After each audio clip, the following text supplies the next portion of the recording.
दोस्तों नमस्ते, स्वागत है आपका ज्ञानवेद चैनल पर। आज हम एक नया वीडियो आपके लिए लेके आए हैं जो है सॉवरेन गोल्ड बॉन्ड के लिए। सारी जानकारी आपको मिलेगी, सारे सवालों के जवाब मिलेंगे आपको। वीडियो एंड तक देखिए प्लीज। अगर चैनल पे फर्स्ट टाइम विजिट किया है तो प्लीज सब्सक्राइब कीजिए, लाइक कीजिए, दोस्तों के साथ शेयर कीजिए। बेल आइकन दबाइए तो आपको सारे नोटिफिकेशन मिलेंगे।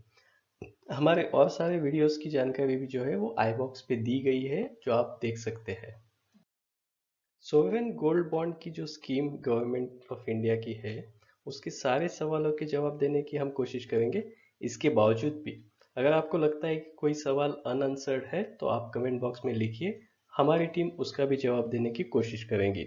तो सोवरेन गोल्ड बॉन्ड की जो स्कीम है वो हमें लगता है कि सोने के निवेश से कहीं अधिक फायदेमंद है। ये कैसे, ये भी आपको इस वीडियो में देखने को मिलेगा। भारतवासियों को तो सोना पसंद है, वैसे विदेशियों को भी है।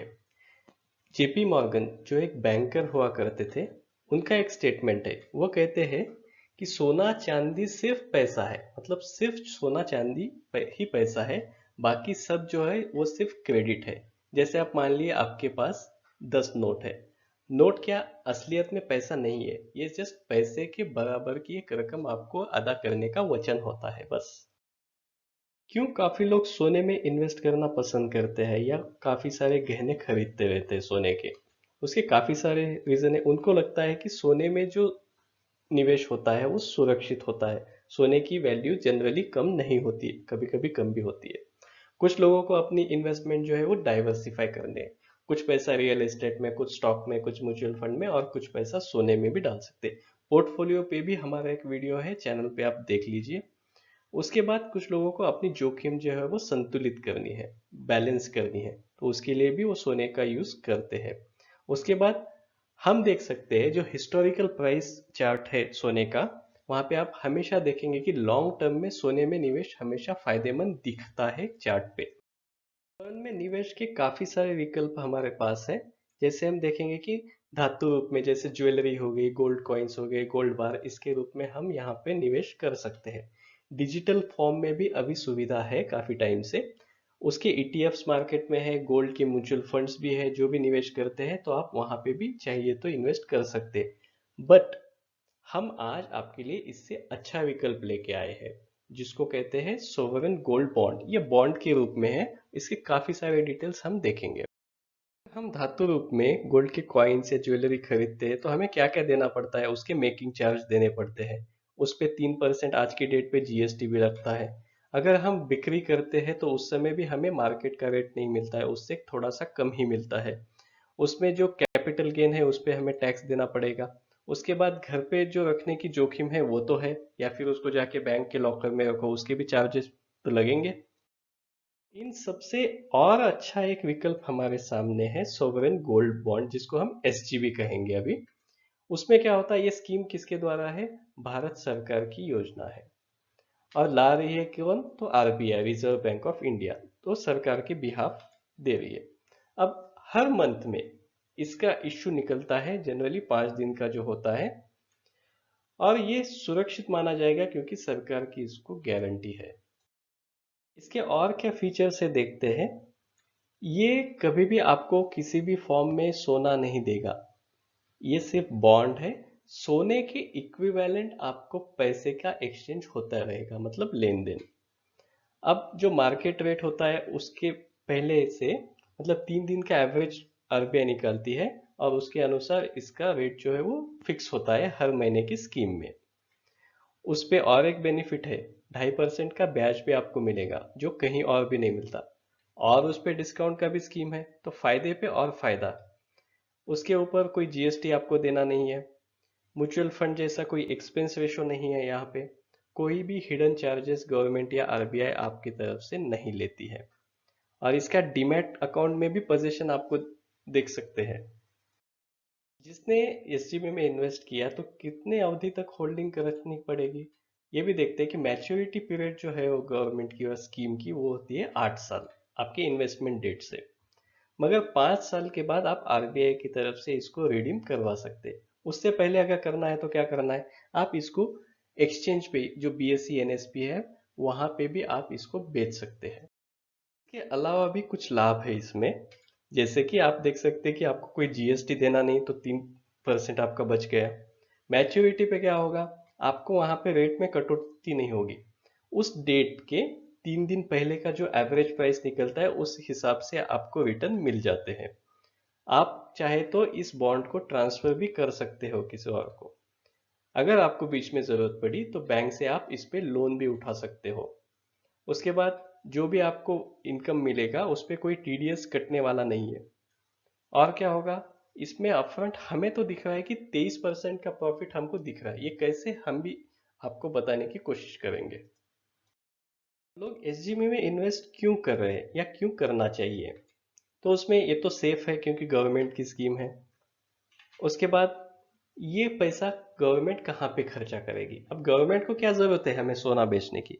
तो बात ऐसी नहीं है। तो जो पैसा हम सरकार को देंगे वो हमारे देश की भलाई में ही लगेगा, हमारी इकोनॉमिक ग्रोथ के लिए ही खर्च होगा। जनरली क्या देखा गया है, हम हमारे देश में गोल्ड का बहुत सारा प्रेम है लोगों के मन में। तो होता क्या है, जो हम इंपोर्ट करते हैं सोना तो हमारे यहाँ निकलता नहीं है, हम बाहर देश से मंगाते हैं। लगभग 12% जो अमाउंट है इंपोर्ट की हमारी, वो सिर्फ सोने के इंपोर्ट में जाती है। मतलब आफ्टर ऑयल, तेल के बाद हम ज्यादा खर्चा गोल्ड पे करते हैं। मतलब खाने के लिए नहीं मगर सोने के लिए तो करते हैं। उसके बाद इसमें बेनिफिट ये है कि अगर हमें चाहिए तो इसको ट्रेड कर सकते हैं बीएससी एनएससी में, और किसी को चाहिए तो ट्रांसफर भी कर सकते हो। ये काफी सारे फायदे एसजीबी में इन्वेस्ट करने के हैं। गहने या सोना खरीदते हैं उस पे कोई हमें ब्याज थोड़ी क्यों देगा, क्यों देगा? सोना तो हमारे पास है। मगर इसमें क्या होता है, इस स्कीम में गवर्नमेंट हमें 2.5% सालाना ब्याज भी देती है। ये ब्याज किस पे कैलकुलेट होता है, जो भी हमने इन्वेस्ट की है उसको हर 6 महीने में हमारे अकाउंट में ब्याज आते रहेगा। जैसे एक एग्जांपल लेते हैं, अगर आपने 1 लाख रुपए का इन्वेस्टमेंट किया तो हर 6 महीने में आपको 1250 रुपए का इंटरेस्ट आपके अकाउंट में जमा होना चाहिए। अब मैं ये कहाँ खरीद सकता हूँ और कब खरीद सकता हूँ? हर महीने इसका एक इश्यू आता रहता है 5 दिन के लिए। अगर वो मिस हो गया, अगर आपको खरीदना है तो आप एनएससी बीएससी में जो ट्रेडेबल यूनिट्स होते हैं वहां पे भी आप जाके यूनिट खरीद सकते हैं। इसको हम ऑनलाइन ऑफलाइन दोनों मोड में खरीद सकते हैं। अब ऑनलाइन में देखते हैं तो इसको पेपरलेस कहा जाता है। इसमें एक डिस्काउंट का प्रोविजन है, जिस प्रावधान में हमें हर ग्राम में मतलब हर यूनिट में 50 रुपए का प्रॉफिट हमको डिस्काउंट अपफ्रंट मिल जाता है। हम इसको डीमैट अकाउंट से भी खरीद सकते हैं। जीरोधा का एक लिंक, अगर आपके पास डीमैट अकाउंट नहीं है तो नीचे डिस्क्रिप्शन बॉक्स में दिया है, तो आपका अकाउंट 24 से 48 घंटे में खुल सकता है।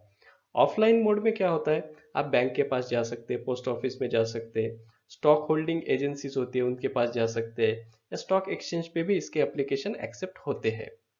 इसमें पैन कार्ड जो है वो मैंडेटरी होता है, बिना पैन के आप खरीद नहीं सकते। अगर आपको कैश में परचेस करना है तो मैक्सिमम लिमिट है 20,000 की। उससे ज्यादा अगर खरीदना है तो आप चेक दो या फिर डिजिटल पेमेंट दो। अब 1 साल में हम कितना खरीद सकते हैं? तो अगर इंडिविजुअल आप इन्वेस्टर है तो 1 यूनिट तो मिनिमम है ही। अब इंडिविजुअल को लिमिट जो है वो 4,000 यूनिट या 4 किलो की आप मान सकते हैं। कुछ इंस्टीट्यूशंस को भी ये खरीदने की परमिशन है, सभी को नहीं है, और कंपनीज को तो नहीं है। वो लोग 20 किलो तक खरीद सकते हैं। मतलब 20,000 यूनिट्स वो 1 साल में खरीदी कर सकते हैं।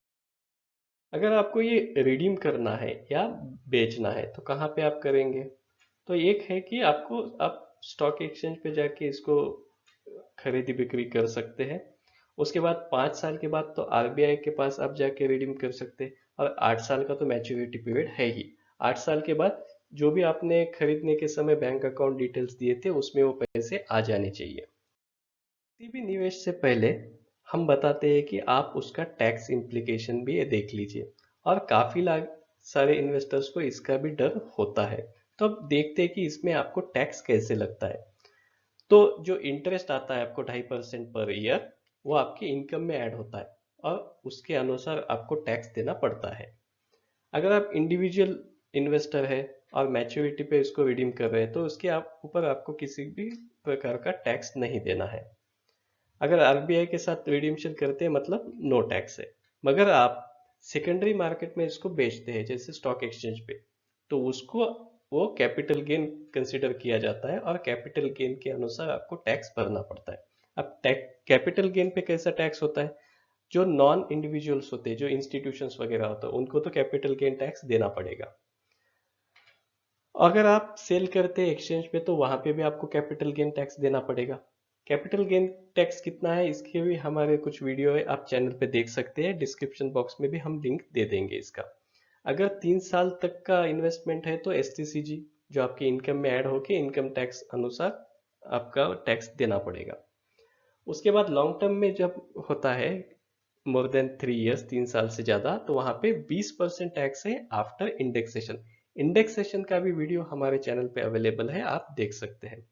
दूसरा क्या है, सरकार या कोई भी इंस्टीट्यूशन यहाँ पे आपका टीडीएस नहीं काटती, तो जो कुछ भी टैक्स कैलकुलेशन करना है आपको करना है। आपने अगर ये ट्रांसफर किए हैं तो उसको भी ये एसटीसीजी, एलटीसीजी या कैपिटल गेन के ब्रैकेट में कंसिडर किया जाता है।